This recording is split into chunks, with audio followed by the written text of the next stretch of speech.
Ilang taon matapos ang zombie apocalypse na kumalat bigla at pumatay ng milyon-milyon, napilitan ang mga survivors na tumira sa protected city-states habang zombies ang naglalakad sa buong mundo.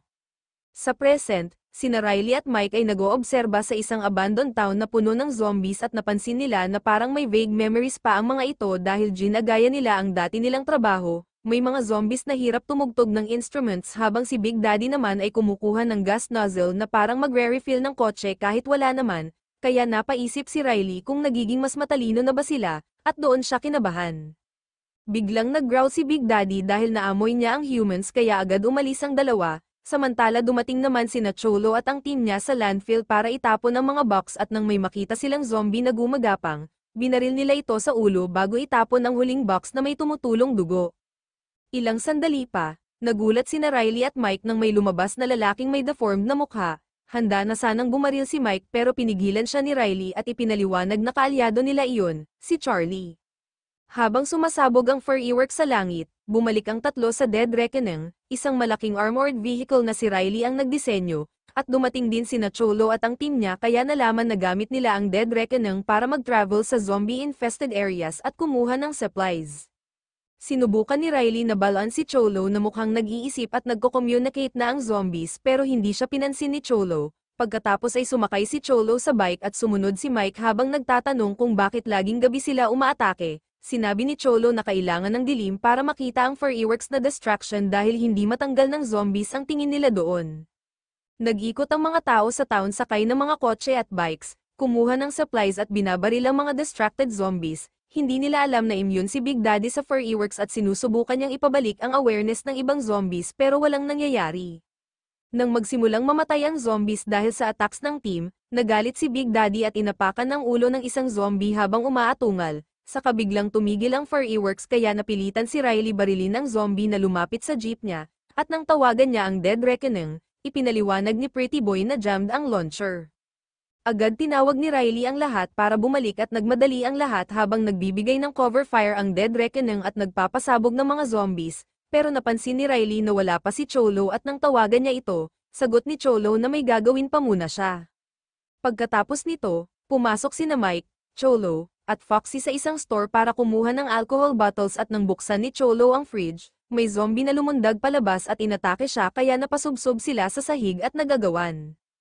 Pagkatapos ng matinding pagsasagutan, nahawakan ni Cholo ang ulo ng zombie at binaril ito gamit ang spear gun para patayin, tapos binuhos niya ang laman ng box ng cigarette sa sahig at inutusan si Mike na pulutin ito habang siya at si Foxy ay naglabas ng alcohol.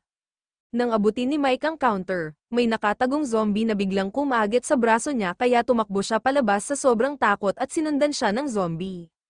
Pero dumating si Riley at binaril ang zombie sa ulo. Sinubukan ni Riley tulungan si Mike ngunit pinatabi siya ni Cholo dahil gusto niyang barilin si Mike bago mag-transform, at habang nagtatalo sila, si Mike na mismo ang nag-self-delete gamit ang baril, kaya sinabi ni Riley na oras nang umuwi at agad bumalik ang mga tao sa kanilang vehicles at umalis ng town. Sinubukan pa ni Big Daddy hulihin ng isang biker pero baril ang nasalo niya bago siya sumigaw at sinundan ang mga vehicles, pati ang ibang zombies ay sumama na rin. Ilang sandali pa, dumating sina Riley at ang grupo sa base sa labas ng isa sa natitirang human cities kung saan nakatira ang mayayaman sa luxury tower na Fiddler's Green at ang mahihirap ay nasa slums, bantay ang paligid at may electrified fences na pumapatay sa zombies kapag umakyat, at may tubig sa lahat ng sides kaya main bridge lang ang pasok.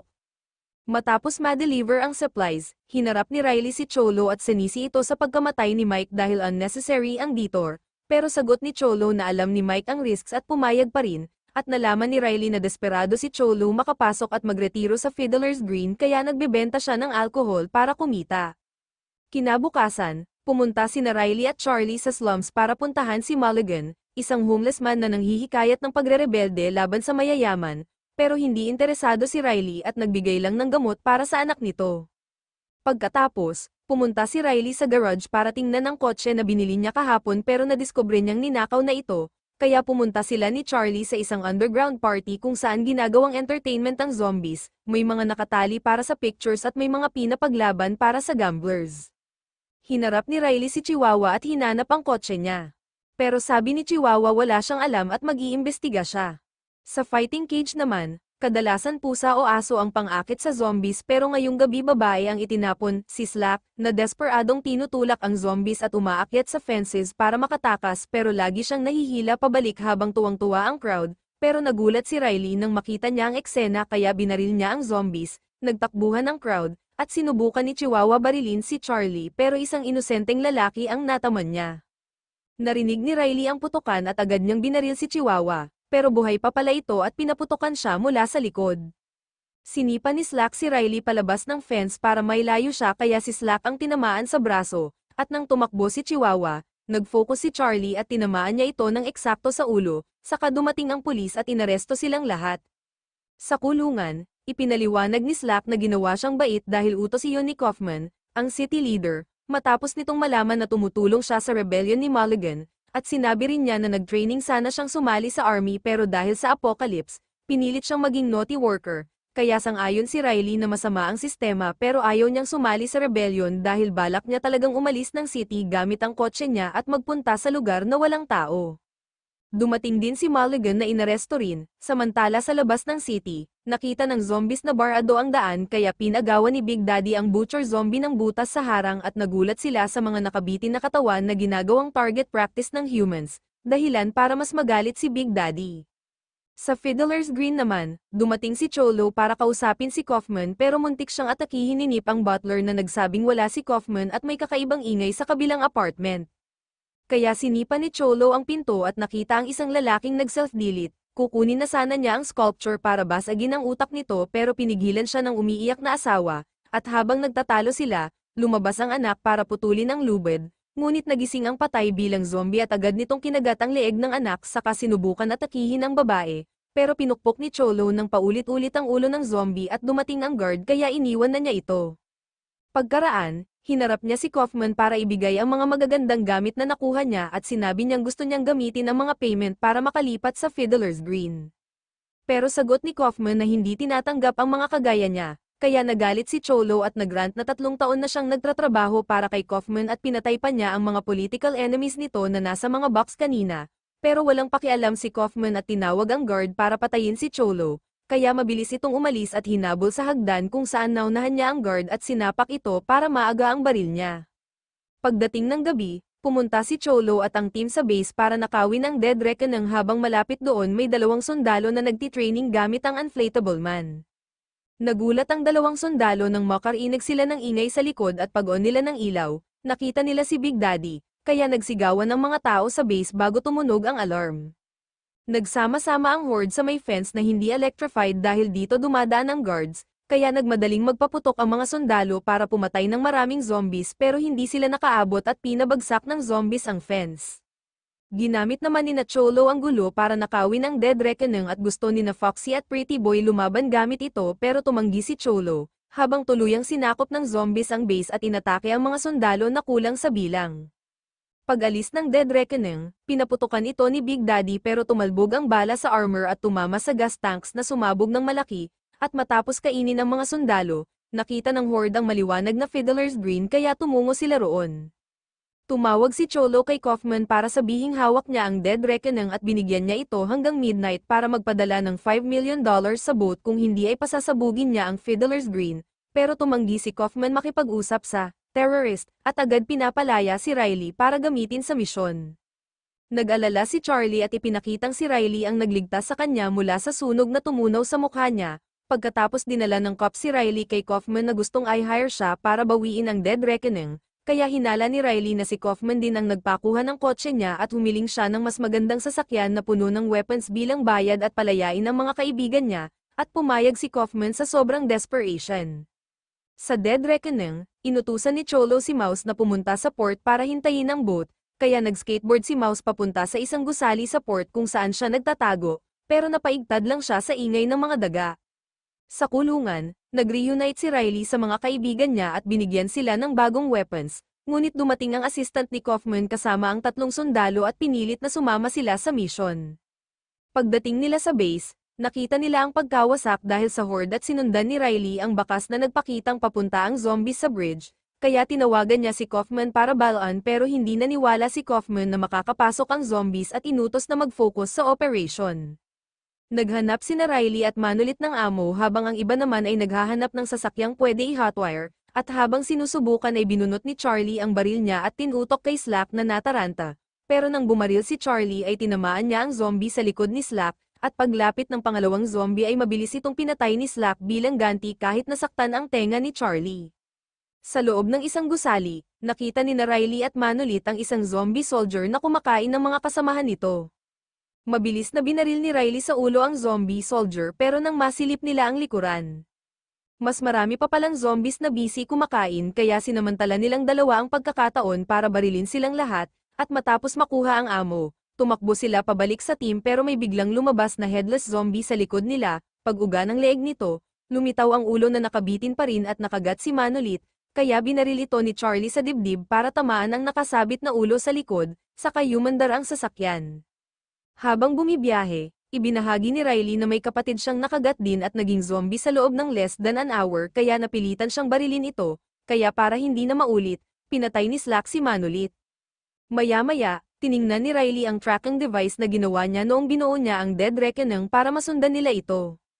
At sinabi ni Slack na first time niyang lumabas sa city kaya pinapull over siya ni Riley. Sa kanila tinutukan si Motown at Pillsbury dahil hinala ni Riley na inutusan ng dalawang sundalo na patayin siya pagkatapos mabawi ang Dead Reckoning, at sinabi niya na ayaw niyang mapunta kay Kaufman ang nilikha niya at plano niyang tumakas gamit ito, at kung ayaw ng sundalo ay pwede silang bumaba ngayon. Nang makita nilang marami ang zombies sa paligid, pumayag sila makipag-cooperate. Sa Fiddler's Green naman, tinipon ni Kaufman ang board members at sinabi niyang may secret outpost siyang may supplies para sa emergencies.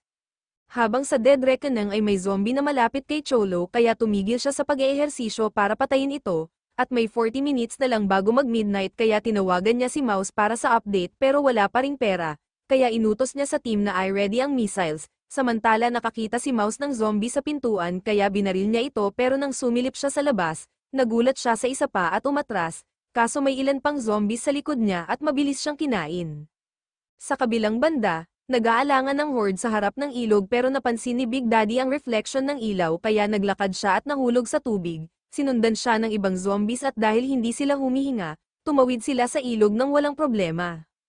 Habang tinitingnan ni Riley ang ruta ng Dead Reckoning, sinabi niyang papunta ito sa hill para mag-shoot ng missiles mula sa perfect angle, kaya nag-shortcut si Slack para mauna sila, at lahat ay naghanap ng hiding spot. Nag-wink si Motown kay Pillsbury para mag-signal ng rebellion pero sinapak siya ni Pillsbury para patulugin dahil kakampi na siya kay Riley. Pagdating ng Dead Reckoning, lumabas sina Riley at Charlie para salubungin ito at pinapasok naman sila ni Cholo pero tinutukan niya si Riley at inutusan si Pretty Boy na i-ready ang missiles. Sinabi ni Riley na maraming inosente ang mamamatay sa pag-atake pero sagot ni Cholo na mas marami nang pinatay si Kaufman dahil sa pamamalakad niya.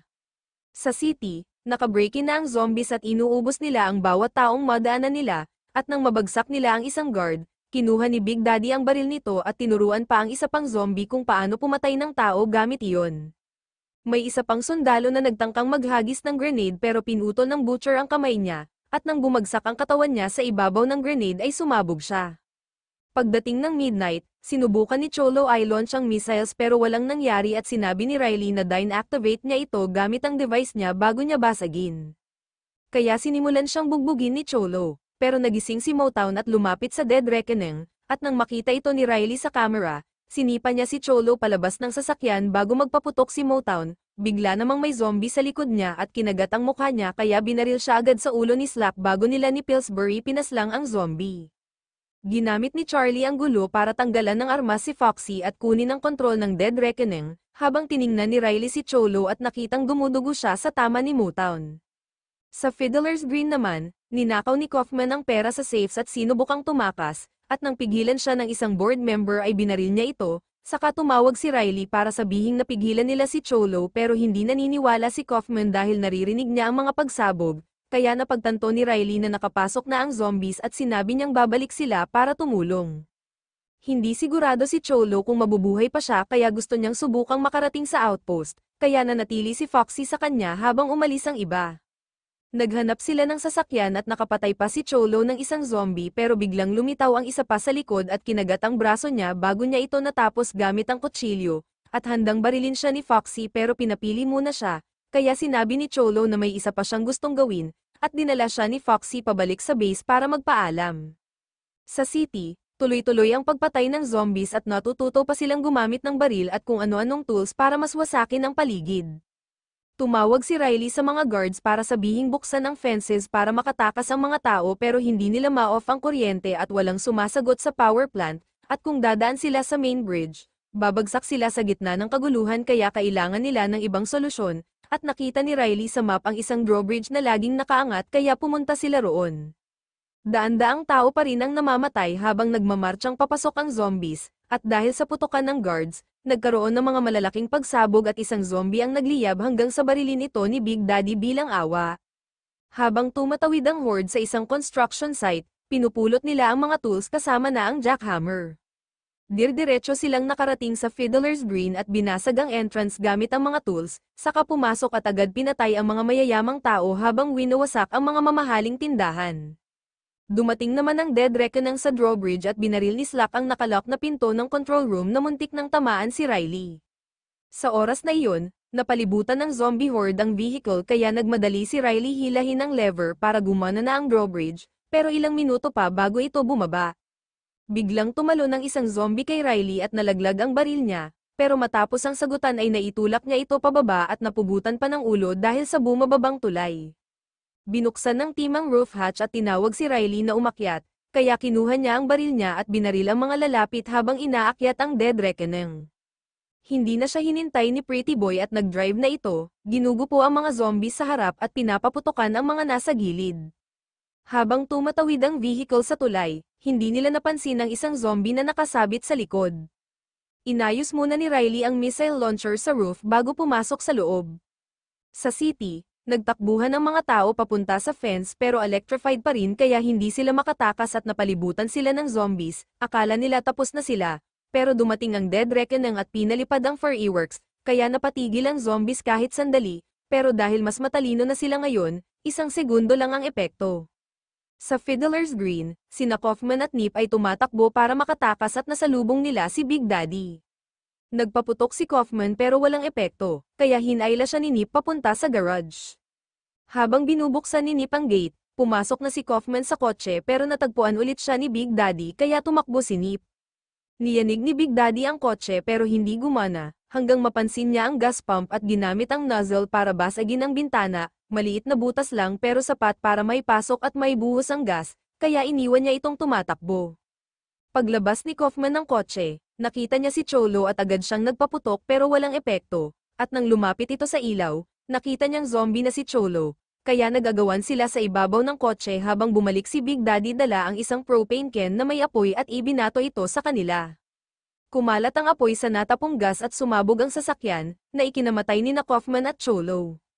Pagdating ng Dead Reckoning sa main fence, huli na sila, kinakain na ang mga tao ng zombies, kaya inutusan ni Riley si Charlie na i-launch na ang missiles at sa isang iglap, napatay ang buong horde. Makalipas ang sandali, lumabas mula sa pinagtataguan ng ilang nakaligtas. Kaya sulit ang lahat ng pinagdaanan ng team, at pagkatapos nito, tinanong ni Mulligan si Riley kung sasama ba siya sa mga tao na mag-e-evacuate palabas ng city, pero sinabi ni Riley na papunta siya ng Canada kasama ang mga kaibigan niya. Biglang tumalon papasok sa Dead Reckoning ang zombie na nakasabit kanina at inatake ang isa sa mga kasama, kaya narinig ni Riley ang putukan at nagmadaling bumalik sa vehicle, pero pagdating niya, napatay na ito ni Pillsbury. Sa tulay naman, ginagabayan ni Big Daddy ang mga natitirang zombies at gusto sanang mag-open fire ni Pretty Boy pero sinabi ni Riley na naghahanap lang sila ng lugar na pwede nilang tirhan, kaya umalis ang buong team sakay ng Dead Reckoning habang nagpapaputok ng fireworks papunta sa Canada. Make sure to subscribe and turn on notifications para makakita pa kayo ng mga ganitong videos, at salamat sa panonood.